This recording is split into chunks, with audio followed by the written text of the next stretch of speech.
O perímetro da rede deixou de ser o principal fator de risco em cyberataques. O usuário passou a ser o ponto mais vulnerável em função da evolução tecnológica. É preciso capacitar e treinar colaboradores.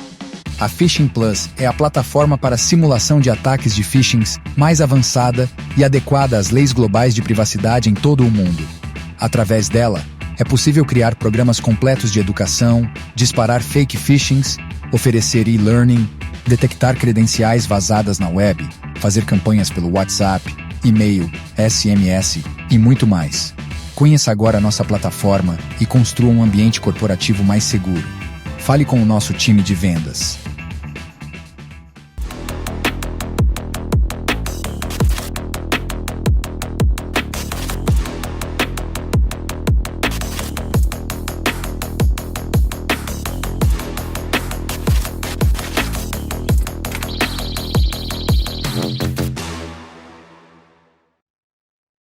Olá, estamos iniciando mais um episódio do nosso CISOcast para todo o Brasil, quiçá para o mundo.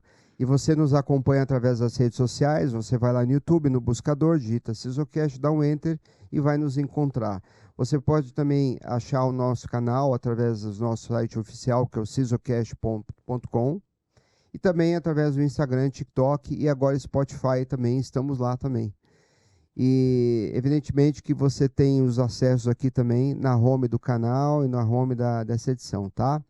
Essa edição ela conta com o apoio dos nossos queridos patrocinadores, a WaveSecure, que é líder mundial em soluções de cibersegurança, e a AuthHunter, que é o maior portfólio do mercado para consultoria e projetos de segurança da informação, com toda a certeza. Vou pedir à produção que rode o primeiro comercial e a gente volta na sequência, por favor. Somos resultado de muito trabalho, experiência de mais de 3 décadas de atuação com governança, risco e compliance. Para um mundo cada vez mais conectado, aceleramos o processo de nossos clientes e garantimos a continuidade de seus negócios, porque somos líderes em cibersegurança, segurança da informação e global privacy. Nós do grupo AuthHunter somos referência na entrega de projetos consultivos, tecnologia, quando o assunto é hardware, software, além de sustentação ao negócio através de IMS, Cloud, NOC, SOC e Support Center. Nossos times investigam, monitoram e protegem a marca de nossos clientes, evitando fraudes e danos à reputação. Desenvolvemos programas de educação e conscientização completos a usuários e com múltiplas atividades simultâneas que propiciam resultados surpreendentes. E por fim, nossa metodologia baseada no conceito de Security by Design nos coloca em posição de vanguarda, porque nos permite adotar técnicas avançadas para a adoção das melhores práticas de segurança, end-to-end.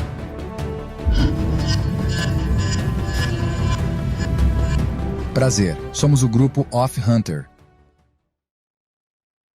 Muito bem, estamos de volta aqui.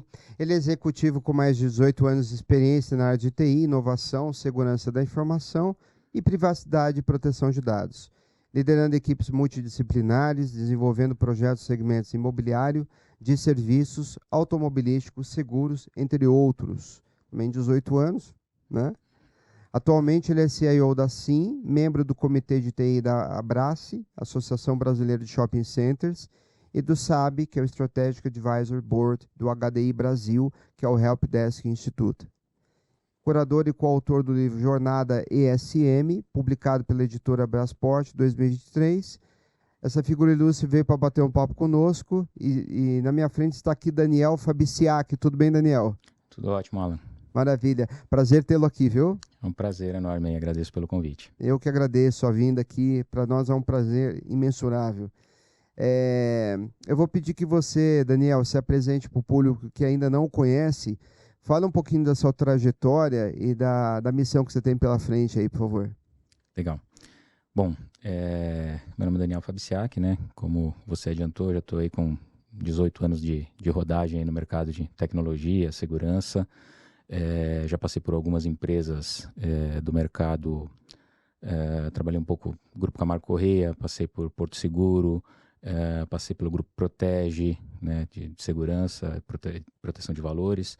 E nos últimos 13 anos eu trabalho na SIM, que é uma empresa aí que nasceu da Cirela Brasil Hilt, né, da construtora, que eu acho que é o nome mais conhecido aí aqui no mercado de São Paulo. E assim, na verdade, é um braço de propriedades comerciais que nasceu dessa empresa, e a gente atua aí basicamente nesse ramo de real estate. Então, o nosso negócio é administração e comercialização de espaços de shoppings e edifícios comerciais de alto padrão. Então, esse é o segmento que nós atuamos, e eu sou hoje head de toda a operação de tecnologia e segurança da informação do grupo. Muito bom mesmo. Daniel, você sabe que a gente sempre vai para as ruas para conversar com especialistas ou ouvir a população acerca de alguns temas que a gente julga serem importantes. Esse projeto nasceu de um interesse de disseminar a cultura de segurança da informação para a sociedade, para entender que a sociedade necessita sim de uma formação um pouco maior, de um conhecimento maior, até para que elas possam se proteger cada vez mais diante de eventuais riscos que a gente se depara o tempo todo, né? Então, eu vou pedir à produção que rode a matéria do Jogo Rápido e a gente volta na sequência, tá bom, por favor? Bom dia! Carolina Oliveira por aqui. Está começando mais um Jogo Rápido diretamente da TVO.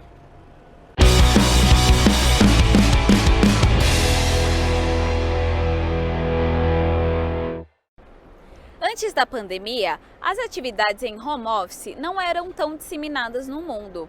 Com as restrições aplicadas pela OMS, adotadas e interpretadas pelas mais diferentes nações, tivemos alta concentração de empresas que simplesmente tiveram que se reinventar para operacionar o modelo de home office, atendendo aos anseios da continuidade de negócios.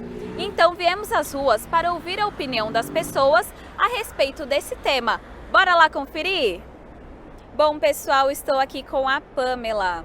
Pamela, você trabalha ou conhece alguém que trabalha remotamente? Sim, atualmente eu trabalho em híbrido, então trabalho remotamente e conheço outras pessoas também do setor que trabalham remotamente. E você saberia me dizer os principais desafios de segurança em um trabalho remoto? Acredito que seja conscientizar os usuários, né, de como eles devem interagir com as plataformas de cada uma das suas empresas, a ter segurança, né, a parte de login, a parte do que ele deve utilizar ou não, né, se ele pode conectar o WhatsApp no trabalho ali, no computador dele remoto, né, que ele trabalha da empresa ou não, né. Então esses acho que são os grandes desafios, a gente conscientizar os usuários. Isso. E você saberia me dizer como manter a segurança das informações confidenciais neste ambiente? Ai, mulher, agora você me pegou. Bom, assim, acredito que depende muito da plataforma que a empresa está utilizando, quais são os métodos de segurança que ela está utilizando ali para manter aqueles dados confidenciais, né, do usuário. Utilizar talvez até um tipo de VPN para que quando o usuário logar, saber que é ele que está mexendo com aqueles dados confidenciais e não que é qualquer outro tipo de usuário, né? Acho que seria isso, sim. Isso, e agora para fechar, quais são os benefícios de investir na segurança? Ah, total, né? Porque, querendo ou não, se um dado é vazado de um cliente ou até mesmo de um colaborador, aquela empresa vai ser processada. Sim. Então, o que vale? Investir em segurança ou ganhar um processo, né? São pesos, assim, que a empresa tem que levar em consideração. Real, verdade. Eu agradeço a sua participação. Muitíssimo obrigada pela sua opinião. Obrigada, eu que agradeço. Bom, pessoal, estou aqui com o Vinícius. Vinícius, você trabalha ou conhece alguém que trabalha remotamente? Já trabalhei, mas atualmente não estou remotamente, não. Você saberia me dizer quais são os principais desafios de segurança em um ambiente de trabalho remoto? Acho que segurança de dados, tem a postura também na própria cadeira, na forma de sentar, mas eu acho que, assim, em termos de segurança gerais, a segurança dos dados e manter essa privacidade é bem importante. E como você acha que a gente deve manter a segurança das informações confidenciais nesse ambiente? Tem a lei de proteção de dados. Eu acho que todos os funcionários devem passar por capacitações para isso e ter softwares de segurança adequados nas ferramentas de cada profissional em casa. Verdade. Eu agradeço a sua participação e a sua opinião. Obrigada. Imagina. Bom, pessoal, estou aqui com a Luísa. Luísa, você trabalha ou conhece alguém que trabalha remotamente? Atualmente eu não trabalho, trabalhei no passado, mas conheço, obviamente, muitas pessoas que trabalham. Quais são as vulnerabilidestades mais comuns nesse ambiente, na sua opinião? Eu acredito que é muito vazamento de dados, né? Obviamente, que as pessoas, né, às vezes não tomam tanto cuidado na hora de abrir o e-mail ou também de usar alguma rede Wi-Fi de algum lugar que não é muito confiável. Acho que isso é o principal e também acho que muita questão de física, né? De você estar numa cadeira, às vezes, que não é a mais confortável ou você está na sua casa, num ambiente que não é o propício ali para você estar trabalhando. Então, acho que essas são as mais comuns hoje em dia no home office.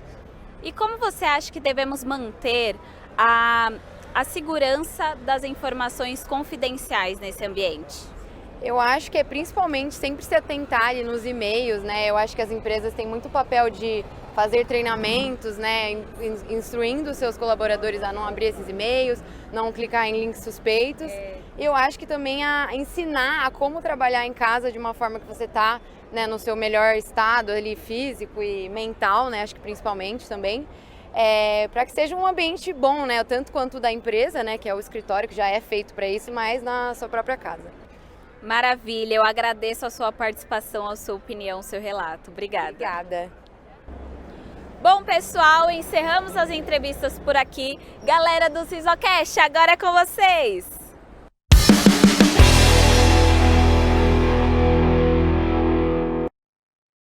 Bom, muito bem, então vamos lá. O tema de hoje, Daniel, ele é bacana, primeiro porque em meados de 2020 ele foi protagonista, né? As pessoas, por obrigação, tiveram que ir para suas casas trabalhar. E segundo, porque, de certa forma, ele acabou modificando o cenário cultural da nossa sociedade. A gente sabe que há pessoas hoje que simplesmente não aceitam mais trabalhar em uma empresa se não for no home office, né? Então, eu queria saber de você, qual desses modelos são os modelos, você, enquanto gestor de uma operação, né, que tem que lidar com uma equipe, tem que gerenciar, tem que ter as KPIs atendidas e tudo mais. Qual é o modelo que você entende que ele é o mais salutar, na sua opinião? O home office, o híbrido ou o presencial, né? E por qual razão também? Bom, minha opinião particular, eu gosto do modelo híbrido. A gente, vamos lá, fazendo um paralelo com a empresa onde eu trabalho, com o nosso nicho de negócio, né? A gente aluga espaço comercial, a gente aluga escritório. Então, eu preciso que todo mundo volte a trabalhar no escritório. Esse é o nosso negócio, preciso defender isso em primeiro lugar. Vamos lá. Mas, de fato, a gente vê uma tendência nos últimos anos aqui. As taxas de ocupação de escritórios, elas voltaram a bater recorde. Não tem mais vacância. Aquelas previsões de que a pandemia vai mudar o cenário, o mercado de locação ele vai se reconfigurar porque o home office não tem mais volta, isso vai ser transformacional. Assim, teve um avanço muito forte na pandemia, mas isso regrediu, porque a gente percebe que realmente, assim, na prática, o home office full, ele tem seus benefícios, mas a longo prazo você começa a ter certas perdas, principalmente na questão cultural, de engajamento, de produtividade do time, porque você perde um pouco de sinergia em não ter as pessoas trabalhando junto. O ser humano, por natureza, por essência, é um ser social.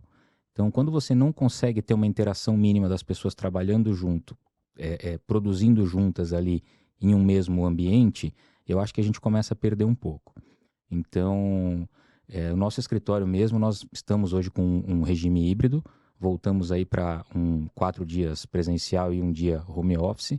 Eu acho que é uma flexibilidade legal, traz aí uma flexibilidade para dia de rodízio, para algum dia específico que você tem alguma situação que requer um pouco mais de concentração, que é um dia que você reserva para fazer seu home office e ter um pouco mais de foco e produtividade para aquela tarefa.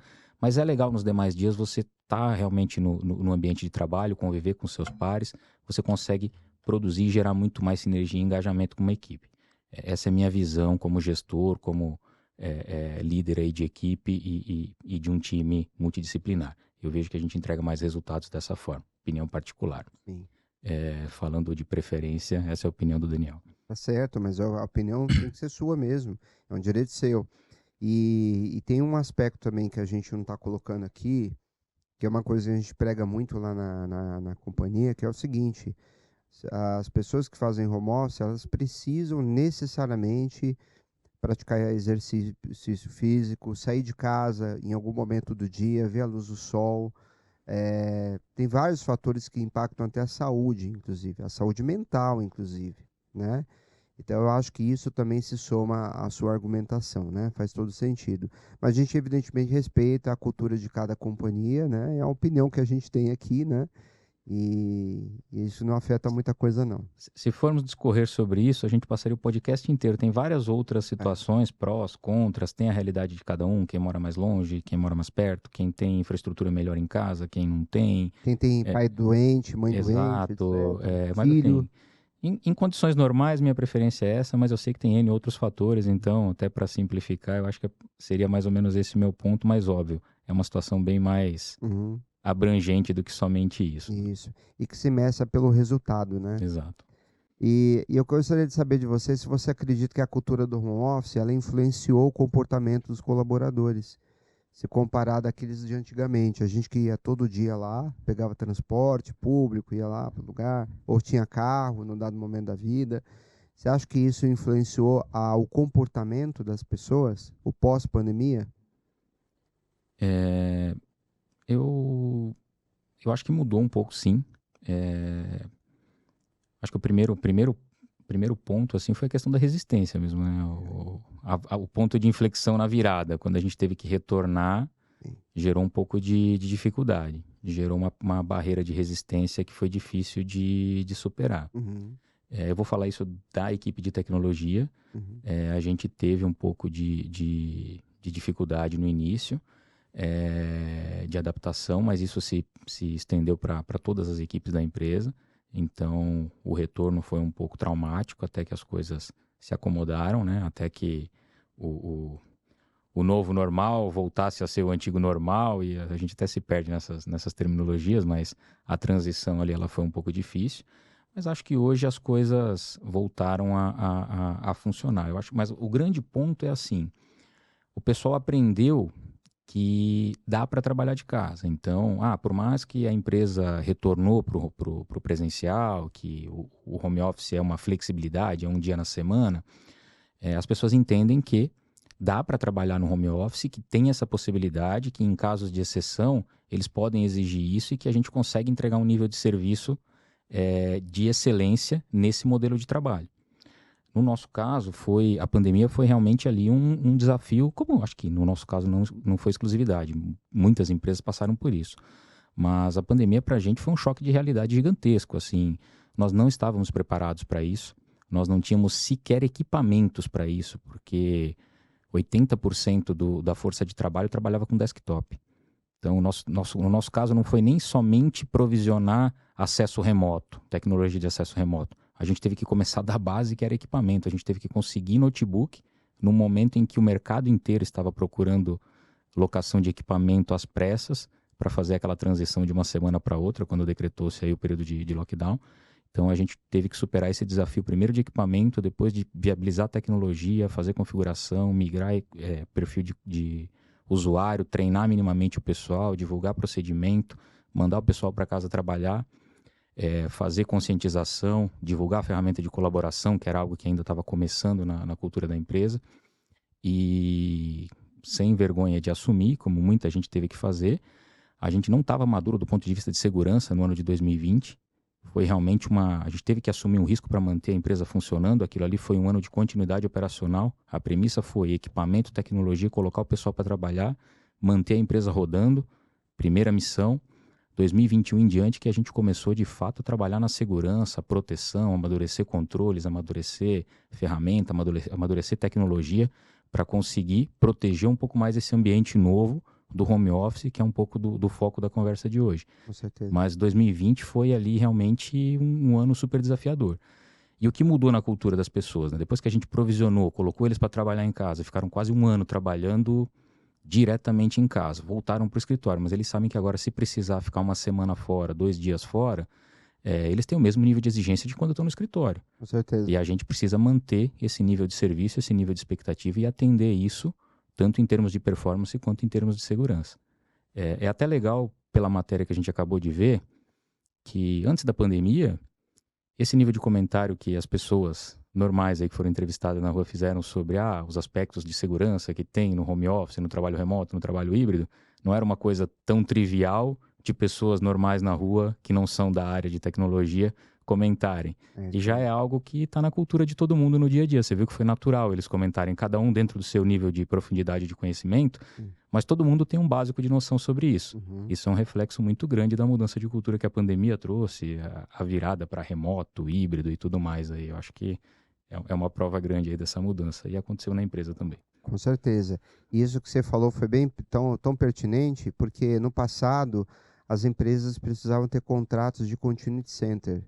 São aqueles ambientes físicos onde, na hipótese de um evento não programado, você desloca a equipe para trabalhar sentada em PAs, né, pontos de atendimento lá dentro de um ambiente de replicação, né, um backup site. Então nós tínhamos essa cultura. E nós tivemos um avanço significativo do cloud em função disso, porque, né, isso favoreceu os bancos, não é? Favoreceu os bancos. Então, assim, quando a gente para olhar, não são coisas tão só negativas. Claro que, evidentemente, se falar da doença, não há o que discutir. Isso foi péssimo. Famílias perderam pessoas. Eu perdi gente da minha família, então a gente sabe o quanto foi pesado. Mas pelo lado da tecnologia, trouxe justamente esse aculturamento, fez com que os bancos olhassem para a cloud finalmente como uma possibilidade, até em função do avanço da avaliação das arquiteturas de segurança e mais um ambiente de cloud disponível e previsto ali, falando de container, falando de várias coisas mais. Então você viu a possibilidade de se fazer isso, né? Então eu acho que foi bem pertinente o que você colocou, porque realmente assim, as pessoas hoje conseguem entender melhor, né? A gente fez até uma matéria outro dia falando sobre cloud e a pessoa pegava o celular e dizia, eu tenho aqui a nuvem. Ela não sabe profundamente a arquitetura, mas ela sabe que está lá, que ela pode colocar um arquivo, né, e replicar e salvar esse arquivo onde quer que esteja. Isso é incrível, né? Por isso que a gente fala, todo problema se tem oportunidades, né? Então, esse é o ponto principal. Eu gostaria de saber de você também, o seguinte, quais eram os maiores desafios de segurança naquela época, se você se recorda, e como é que você enxerga hoje? Porque se também trouxe oportunidades, também trouxe alguns malefícios. Não adianta, um é casado com o outro, né? Então vamos pensar assim, se a gente teve os benefícios que é o cloud, que é você replicar, poder fazer de fato o home office, matou aquele custo que você tinha, os custos altíssimos de data center, porque os data centers também aproveitavam, alguns, né? Aproveitavam. Então eu queria saber quais eram aqueles desafios daquela época, se você entende que eles permanecem, quais são os atuais na sua visão. Você como gestor, como CISO, como é que você enxerga isso? Legal. Bom, eu acho que os principais desafios que a gente tinha no passado era um pouco do que você falou, no sentido de você ficar muito refém de um player específico, ou você ter pouca margem de barganha em termos de custo, ter poucas opções. Então, quando o mercado é um pouco restrito, o custo costuma ser elevado. Você dependia muito, às vezes, de infraestrutura on-premises. Então, a infraestrutura on-premises, ela te dá mais controle, te dá uma pseudo-sensação de segurança, está tudo embaixo aqui do meu braço, eu estou cuidando aqui dentro de casa, está mais seguro. Mas, por outro lado, você tem depreciação, você tem todo o ciclo de vida de equipamento, de licenciamento, de update ali de software, de hardware que precisa ser feito, que tem um TCO pesado para ser analisado, então tem outros problemas envolvidos. No cenário atual, que as coisas já estão bem mais disseminadas aí nesse mundo de cloud, IaaS, SaaS, PaaS e assim por diante, a gente tem muito mais, um leque de opções muito maior, a gente tem um cardápio aí quase que self-service, você consegue navegar num mundo de opções para todos os bolsos, para todos os sabores, para todas as preferências. Então, te traz muita flexibilidade, te traz muita competitividade em termos de custo, só que traz alguns inconvenientes. É aquilo, o nosso perímetro já não é mais tão simples, né? Uma frase clássica aí das conversas de segurança.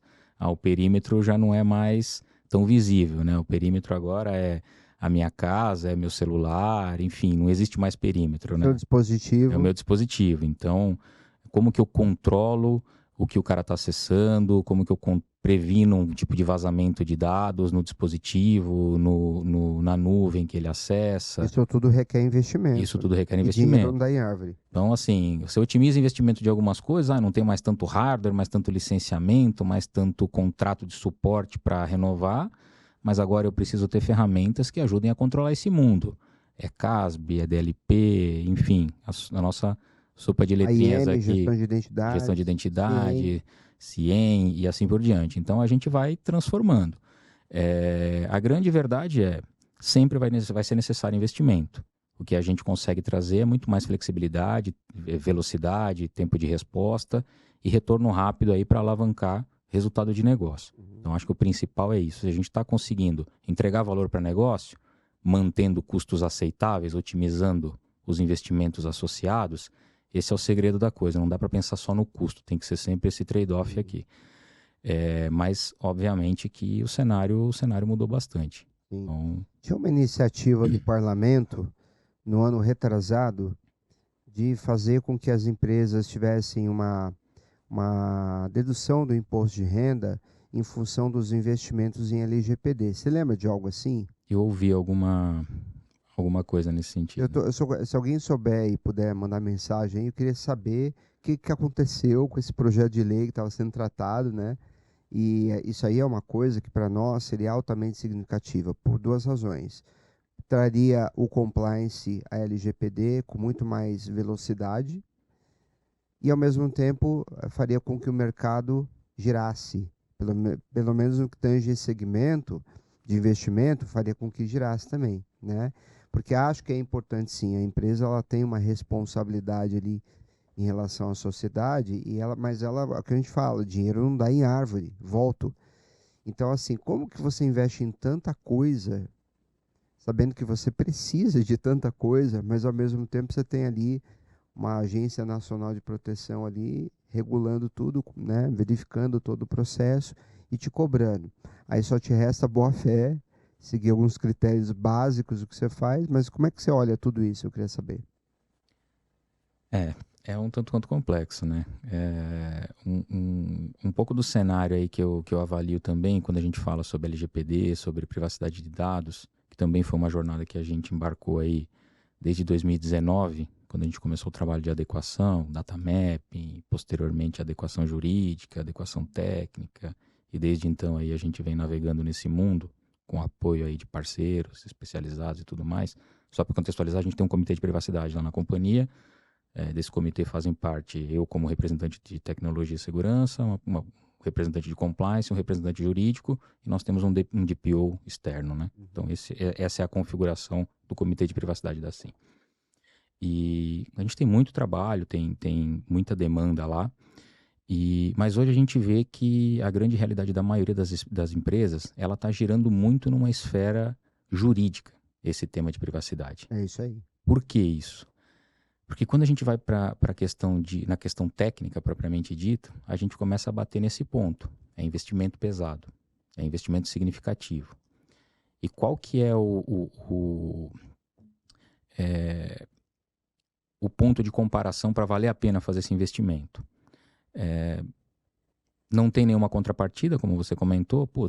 Se a empresa fizer esse investimento, ela consegue algum tipo de benefício, reverte algum tipo de isenção? Isso seria, por exemplo, louvável, se o governo apresentasse algum tipo de incentivo dessa natureza para estimular as empresas a darem alguns passos além nesse sentido de adequação técnica. Eu acho que seria um ótimo caminho. Assim como faz com o Rouanet. Exato, com outras opções aí. Sim. Porque se ficar somente nesse negócio das penalizações, só na ameaça... Fácil, né? É fácil. E também, isso não emplacou, né?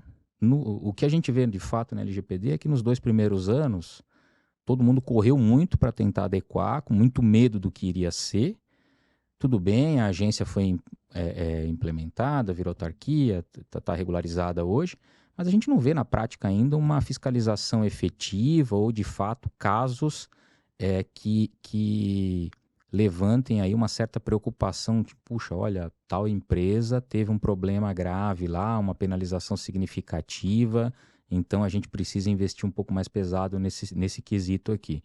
Então a coisa está meio que num banho-maria, vamos dizer assim.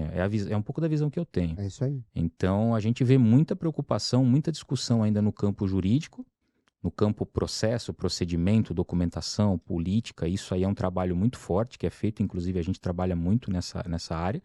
Trabalhamos também no aspecto técnico, mas algumas coisas técnicas que eventualmente precisam de um investimento mais pesado, elas sempre precisam ser mais ponderadas, porque você acaba não conseguindo justificar custo-benefício, né? Então é complicado de fazer qualquer tipo de aprovação.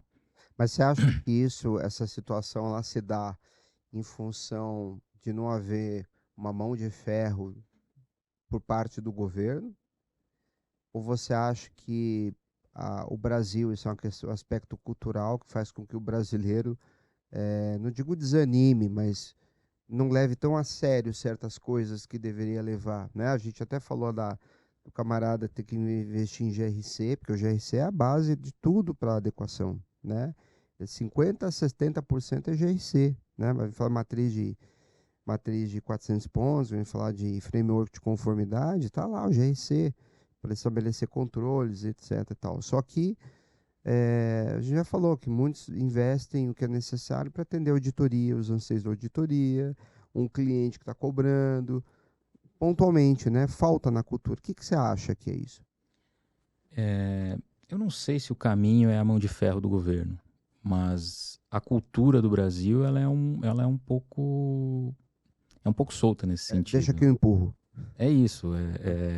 O brasileiro, por natureza, a nossa cultura aqui, a gente precisa de uma motivação, né, para fazer com que as coisas andem. Então, assim, ou é um benefício ou é uma penalização, basicamente. É igual a história do cinto de segurança, né?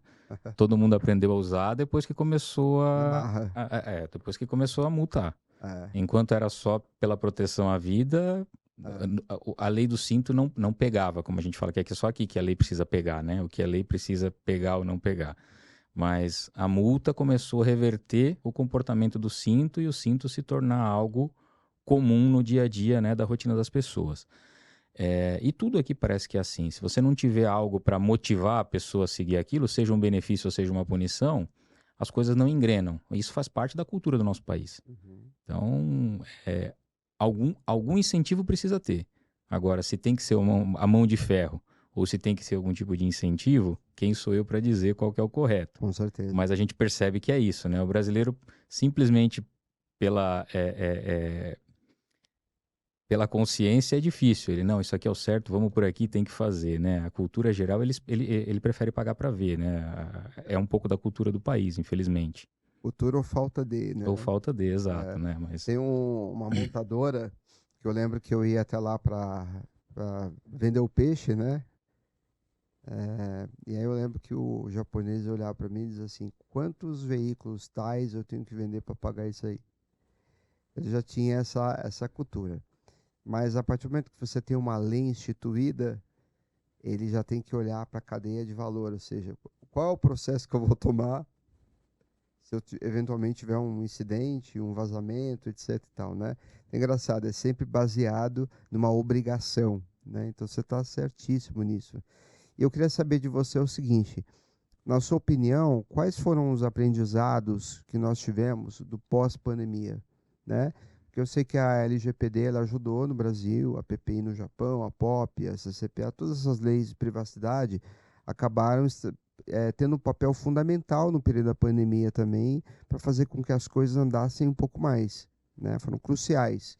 Mas eu queria saber, na sua opinião, qual que é o legado de todo esse período? O que a gente tem hoje, na sua opinião, que a gente pode olhar e falar assim, olha, isso faz todo sentido para nós. Isso foi muito bom. Bom, acho que para nós, como corporação, esse motor, digamos assim, de impulsionar a transformação digital, né, que a pandemia foi isso. Eu acho que foi o maior motor de impulsionamento da transformação digital da última década foi a pandemia. Então, bem colocado. A gente passou por esse boom, teve que se reinventar, teve que melhorar serviço, teve que modernizar as coisas, seja processo de back-office, seja processo de atendimento a cliente, assim por diante. Todo mundo precisou correr atrás do prejuízo e fazer a coisa acontecer. Então, a gente teve aí uma evolução tecnológica muito grande, empurrada aí pela questão da pandemia. Então, isso foi muito bom, porque fez amadurecer muita coisa do ponto de vista de tecnologia e inovação. E a reboque a gente vem com as questões de segurança. Junto a gente vinha aí com essa pressão da LGPD que estava para entrar em vigor, todo mundo preocupado, precisou amadurecer muito a parte de tecnologia e transformação digital às pressas, aumentou-se ainda mais a preocupação, porque, poxa, e a parte de segurança nisso? A gente vai ser cobrado, vamos ter uma legislação de privacidade, precisa de segurança para dar sustentação para isso. Na companhia mesmo, para mim foi um divisor de águas. A segurança da informação antes da LGPD era uma, segurança da informação pós-LGPD é outra. Eu gravei o de 2020 que você colocou. A gente assim, de 2020 a 2024, a gente evoluiu o que não tinha evoluído em 10 anos, do ponto de vista de SI. Uhum. Nós somos outra companhia. Sim. Então, isso foi muito positivo. Então, eu acho que o principal legado é esse, assim, trouxe à tona algumas prioridades que antes elas ficavam um pouquinho nebulosas, vamos dizer assim. Sim. Segurança, cibersegurança, segurança da informação, dependendo do nicho da empresa, a gente, real estate, não somos instituição financeira. Uhum. É uma empresa que é um segmento de negócio que, via de regra, esse tipo de disciplina era um assunto que era comentado, mas talvez nunca tinha sido olhado, né, por parte de board e tal, talvez nunca tivesse chamado tanto a atenção quanto deveria. Sim. Não conseguia ter tanta representatividade. Após pandemia, tudo que se vivenciou, tudo que aconteceu com a pandemia, a expansão dos serviços, da transformação digital, o quanto isso começou a trazer de notícia com vulnerabilidade, ataque, ransomware, sequestro de dados, empresa com operação paralisada, o quanto de problema começou a vir à tona por falhas causadas por serviços que foram expandidos às pressas devido às pressões da pandemia. Isso começou a trazer uma visibilidade com casos reais que ajudou a gente a se aproximar mais do board, da diretoria da companhia e materializar a necessidade de investimento nesse tipo de disciplina. E hoje é algo que é claro para todo mundo e a gente consegue manter programa de gestão de vulnerabilidade, programa de conscientização de usuários. Deixou de ser despesa. Exato. Estratégico. Passou a ser algo estratégico e que faz parte do programa anual da companhia. É algo que está ali, é uma preocupação e que a gente presta contas e que está... todos os nossos diretores sabem disso, faz parte ali do dialeto de todos eles. Eu acho que para a gente esse foi o principal legado, assim, pós-pandemia. Assim, a gente conseguiu trazer à luz para temas que antes talvez não tinham tanta atenção e que hoje estão ali na linha de prioridades da companhia. Muito bom. Então o Renato Russo tinha razão, né? Uma guerra sempre avança a tecnologia, né? Exatamente. Não é isso? Exatamente. Você consegue lembrar de algum caso, de algum incidente que tenha ocorrido, não necessariamente na sua empresa, porque depende, você não pode falar, mas que tenha ocorrido em função das atividade remota, em função disso? Você sabe de alguma coisa assim que você possa comentar com a gente, compartilhar? Puxa, especificamente de atividades remotas, agora de bate-pronto eu não vou... Porque é o seguinte, eu sei que a atividade remota já existia, as ferramentas já existiam, né?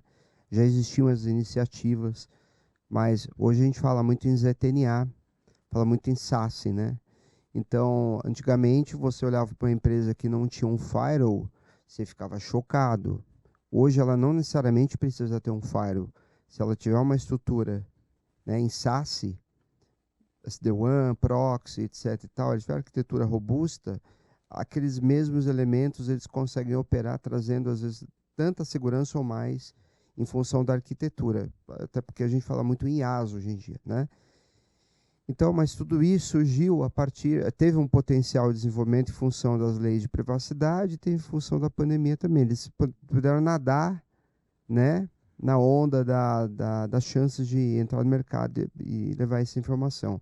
Então, mas nós tivemos no passado vários incidentes a partir de VPNs. Hoje, quando a gente vai falar, por exemplo, do serviço de Red Team, a gente olha muito para a API. A API é uma coisa que também se estabeleceu muito nesse período.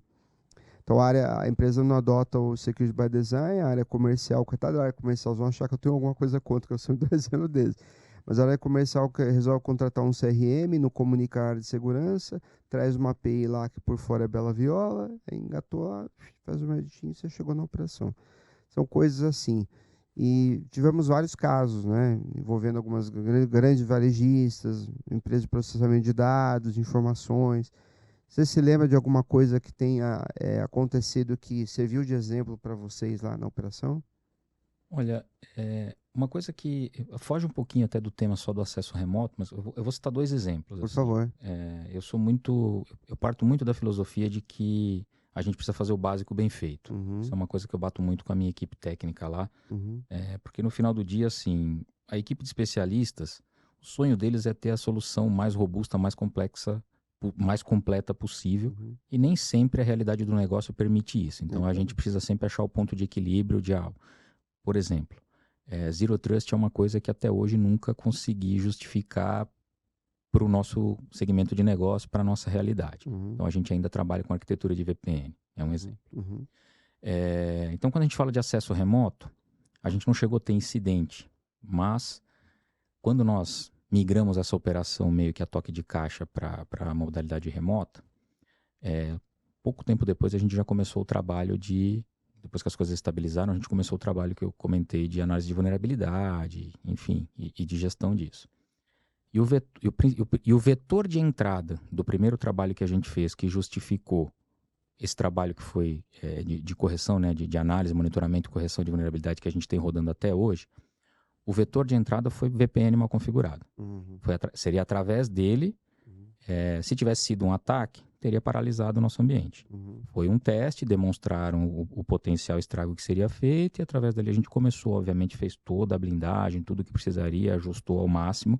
Hoje está com as melhores práticas implementadas. Mas ali seria um potencial problema, porque, como eu falei, cara, vira de segunda até na outra segunda, todo mundo tem que estar em casa porque São Paulo vai parar e ninguém mais pode sair na rua. E agora? Corre atrás de máquina, entrega a máquina do dia para a noite, coloca o helpdesk para vir à noite migrando o perfil, manda os usuários para casa e vamos trabalhar. Ok, fizemos. Agora tá todo mundo trabalhando? Beleza, agora vamos começar a ver as janelas que ficaram abertas e vamos tentar começar a fechar a casa porque vai chover. Isso aí. É tipo isso. É isso aí. Então esse era um exemplo de uma vulnerabilidade de acesso remoto que poderia ter causado um grande problema. A gente conseguiu identificar de maneira preventiva. Identificamos, corrigimos e resolvemos. Agora, outra coisa que tem a ver aí com o básico bem feito, que não é acesso remoto, mas é coisas de dia a dia que acabam passando batida, e que eu, por exemplo, bato muito nisso lá na companhia, processo de gestão de patch. É isso aí. A gente viu aí N incidentes, não vou citar o nome das empresas, mas empresas do ramo de saúde, empresas do nicho de data center, de serviço gerenciado, com 2 incidentes consecutivos, com ambiente inteiro parado por criptografia de nível de virtualização do ambiente por falha de gestão de patch de virtualizador. Coisa básica, né? Não que o ambiente seja simples de fazer, mas Sim. básico do ponto de vista. Isso. Cronograma de gestão de patch é uma coisa que é básico. Gestão de patch, gestão de backup é back to the bases. Isso tem que ser feito, é o feijão com arroz do dia a dia. O ITSM. Não dá pra gente falar de ZTNA, pra gente falar de CASB, pra gente falar de AM, de um monte de solução top de linha, se a gente não faz uma gestão básica, né, de backup e uma gestão de patch organizada. É isso aí. Então, esse é o tipo de coisa que muitas vezes a gente começa a olhar para muita ferramenta, para muita tecnologia, para muita coisa líder de mercado, mas a gente não pode esquecer de fazer os fundamentos. Com certeza. Então, esse tipo de coisa precisa ser priorizado na rotina também aí nas companhias, né? Com É um certeza. pouco da visão aí também que eu tento pregar, inclusive, para minha equipe lá. Com certeza, não. Você foi cirúrgico agora em relação a isso, concordo plenamente. Eu vou ter que, infelizmente, o papo tá bom, eu tenho que passar, infelizmente não, felizmente, né? Eu tenho que passar uns recados aqui bem rápido, e a gente vai trazer o Thiago aqui para participar conosco também. Bom, basicamente é o seguinte, Daniel, você sabe que a gente tem feito um trabalho de intermediação de oportunidades. Então, a gente recebe currículo de profissionais do mercado de segurança e a gente tem profissionais que normalmente nos encaminham para posições até de CISO também. E, por outro lado, a gente tem algumas empresas que nos demandam posições também. Então, a gente está fazendo esse cruzamento, esse cross opportunity, para ajudar essas empresas, esses profissionais, essas empresas que hoje precisam. Então, se você quer compartilhar sua posição conosco para a área de segurança, encaminha oportunidade@cisocast.com. E você que é um profissional que deseja que seu currículo seja avaliado e direcionado a depender da posição, preciso deixar claro isso também, né?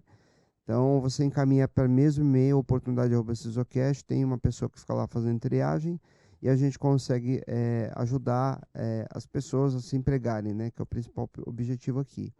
Quero agradecer a todos que continuam mandando mensagens à pauta@cisocast.com, muito bacana. A gente tem ouvido a todos para trazer as pautas que a gente tem desenvolvido aqui no CISOcast. Uma das pautas que a gente recebeu bastante pedido foi Deep Web. A gente vai rodar lá nos próximos dias também a matéria. Aliás, rodamos a matéria também em relação ao Deep Web. A gente está no futuro, mas falando do passado. E também falamos também a respeito de segurança de aplicação, segurança, biometria e tantas coisas mais. Então, continue encaminhando para a gente as sugestões de pauta que a gente vai olhar com carinho, tá? E agora eu vou pedir à produção que rode o comercial da WithSecure, que é o nosso patrocinador diamante, está com a gente aqui em todas as edições, né? E a gente volta na sequência, depois de rodar o comercial, já com a presença do Thiago Guerra também, tá bom? A gente volta na sequência. Obrigado.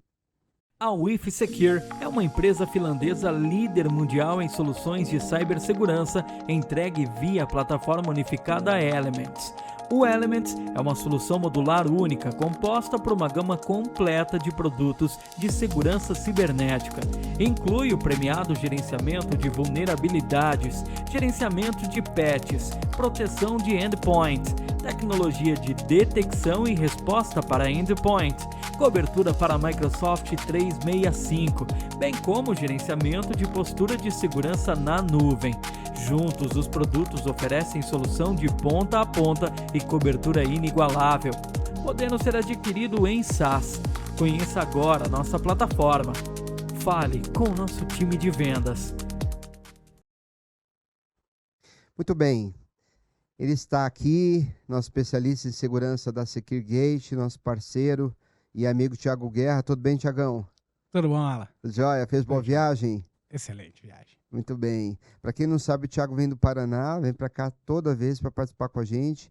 E é uma figura importante para nós aqui também, porque ele vem representando aqui para nós a WithSecure, que é a nossa parceiraça, é um fabricante líder mundial em soluções de cibersegurança, como o próprio comercial vocês puderam ver. E ele vem justamente para compartilhar um pouco da experiência que ele tem em relação à plataforma. Tiagão, você já conhecia a ferramenta? Não, né? Ainda não. Ainda não, né, Daniel? Tiago, fala um pouquinho para a gente da ferramenta, fala do módulo de GV, que eu acho que hoje faz todo sentido a gente tratar disso aí, né? Já que a gente falou um pouquinho de EDR na última. Fala um pouquinho para quem não conhece quais são as principais características da plataforma e como que ela entrega os melhores resultados para as companhias. Legal. Bom, vou fazer um gancho com o que foi falado aqui, né? Igual você citou que às vezes as empresas pecam no básico. Poxa, não olhei lá na minha plataforma de virtualização que ela tinha aquela vulnerabilidade já disponibilizada pelo fabricante e você estava exposto naquela vulnerabilidade. A gestão de vulnerabilidade do produto, né, o Elements Vulnerability Management, ele consegue auditar os seus pontos centrais, né, os seus pontos de rede, seus endereços IPs, não importa o que seja. É o seu servidor de virtualização, é a sua interface silo, é o seu switch, sua câmera IP, os seus equipamentos. E ele traz essa relação do problema, da vulnerabilidade, né, que você tem que resolver, onde, como e a origem da correção para que você aplique. Faça o básico, usando suas palavras, fazer o básico. O problema é conhecer, saber aonde você está fragilizado. Porque às vezes, de novo, fazendo a ponte com o que você falou, você sabe que tem uma vulnerabilidade, por exemplo, na sua VPN, no seu OpenVPN, no seu VPN privado, que você paga pelo seu produto, sua caixa, e às vezes você não tem tempo para aplicar a correção, perdão. Você não tem tempo para aplicar. E conhecendo as suas vulnerabilidades, você consegue dar peso e prioridade para o seu negócio, né? O que é prioridade para o seu negócio, para daí fazer com que o seu time, que geralmente no Brasil é enxuto, foque em dar segurança, a base da pirâmide da segurança para o negócio. Perfeito, perfeito. E você fala um pouquinho da ferramenta de EDR também, para quem não conhece. Fala um pouquinho das características, por que a pessoa deve fazer uma prova de conceito e conhecer a solução de EDR da WIF, por favor. Legal. O EDR, de uma forma leiga, dizendo assim, ele está mais no ambiente de pós-comprometimento, né? Para você confrontar depois que houve um possível comprometimento no seu ambiente. De novo, de uma forma leiga, tá, pessoal? Para que todo mundo, se todos consigam absorver essa informação. Então, a gente tem a predição, a prevenção, fazer o preventivo, o dia a dia. O EDR vem no ambiente de detecção e resposta pós-comprometimento. Da mesma forma que eu costumo falar em alguns treinamentos, é o seu airbag. Você precisa bater para saber que ele está funcionando. E aí ele vai agir te protegendo, né? É o ABS do seu carro. Você precisa a roda travar para ele responder liberando a roda.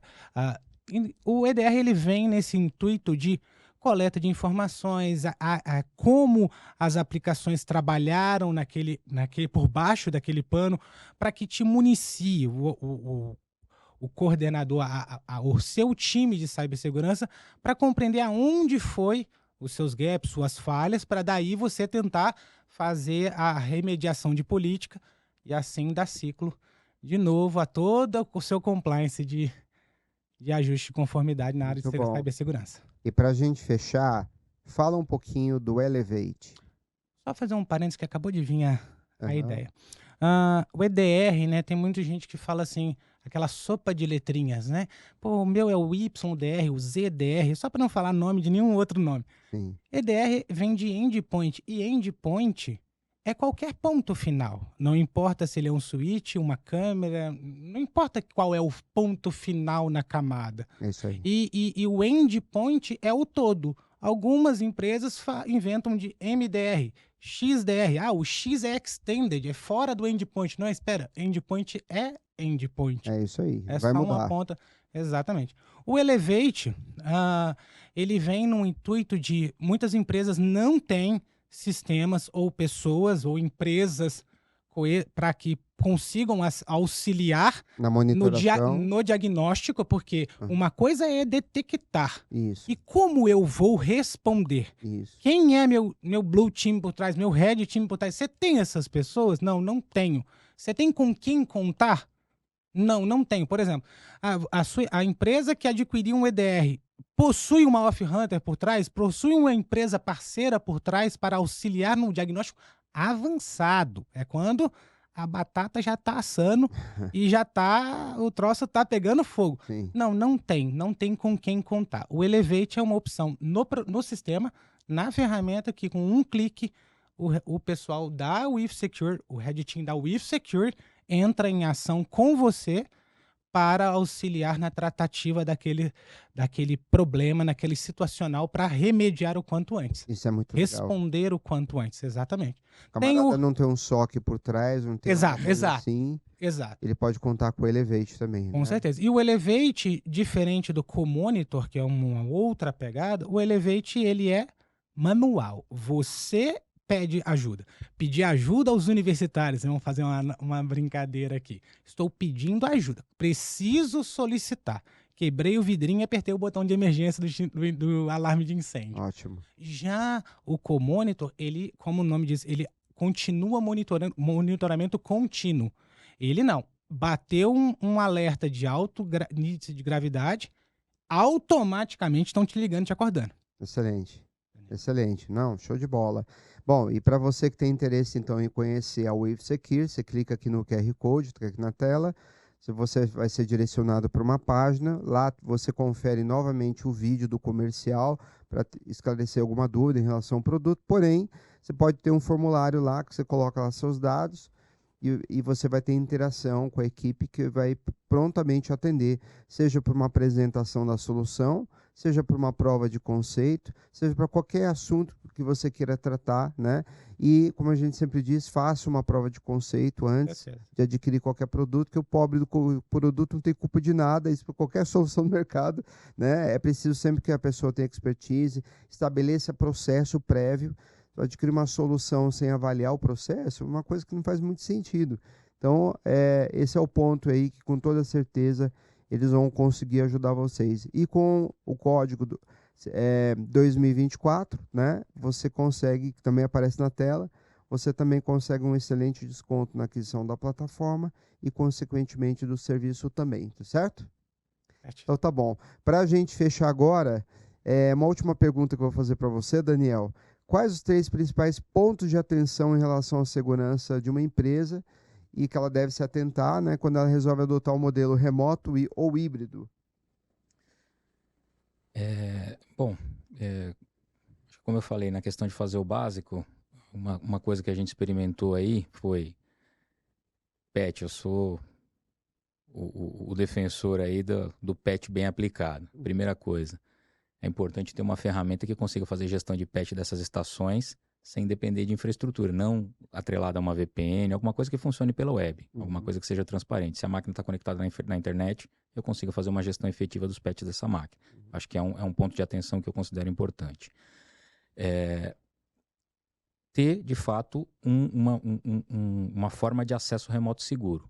Então, seja para quem pode um ZTNA, para quem não pode uma arquitetura de VPN, mas com todas as boas práticas, as melhores práticas implementadas, né? Fazer aí um assessment para ver se tudo que tem de melhores práticas de configuração de VPN estão implantadas, se essa for a sua realidade, mas fazer um checklist bacana para ver se a sua tecnologia de acesso remoto está bem parametrizada. E um terceiro ponto importante que a gente vem também trabalhando forte lá, é a parte de conscientização, né? Porque por mais que você tenha a ferramenta, que a máquina esteja bem gerenciada, você não sabe o que o seu usuário está fazendo lá no ambiente da casa dele, ou do café, de onde ele estiver trabalhando. É importante trabalhar um pouco a questão de awareness, criar a conscientização, trabalhar esse lado aí, porque criar a cultura do firewall humano, que a gente brinca um pouquinho lá. Então, a gente tem trabalhado muito isso lá na SIM, tem tentado trazer essa cultura para os colaboradores, tem tentado fugir um pouquinho do tradicional, tem tentado levar um pouco mais para a questão lúdica, descontraída, né, com os conteúdos de segurança, e tentado até mesclar um pouquinho segurança de aplicações da empresa com aplicabilidade no dia a dia deles, com redes sociais e tudo mais, para de fato ser algo menos maçante e que entre de fato na rotina aí do colaborador para que ele absorva aquilo. Perfeito. Acho que são as 3 dicas aí que eu posso compartilhar. Muito bem. Dicas ricas, por sinal, né? Vou pedir suas considerações finais, por favor, Thiago. Eu creio que você está coberto de razão. Não dá para esquecer do backup, né? É que eram só 3. Backup, eu brinco muito assim, backup não é tudo, ou é o backup que vai te salvar, ou é Jesus Cristo, você escolhe. Verdade. Bom, eu creio que com a plataforma Elements você consegue contemplar toda essa estrutural. Existe a solução no endpoint de patch management automaticamente. Então você consegue, independente de que lugar que as máquinas estiverem, autorizar a aplicabilidade dos patches. Algumas questões estruturais você não vai conseguir, mas um ponto que adiciono a seus comentários, porque ele só pediu 3, mas eu te dou mais 3 dos meus. 3 cada um. 3 cada um. A gente também tem, que eu julgo muito importante, principalmente no que tange a escritório remoto, controle da navegação do usuário. É um pouco do que você disse, mas controle de categorização, porque não obrigatoriamente estar na VPN, mas o cara está conectado, na hora que ele desconecta, ele pode fazer o que ele quiser? Não. Nessa camada de prevenção, isso é extremamente importante, e um controle de aplicativos também a serem executados.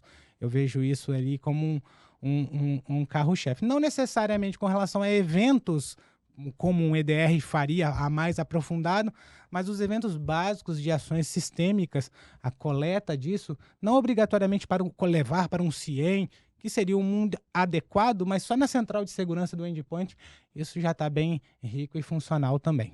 É isso aí.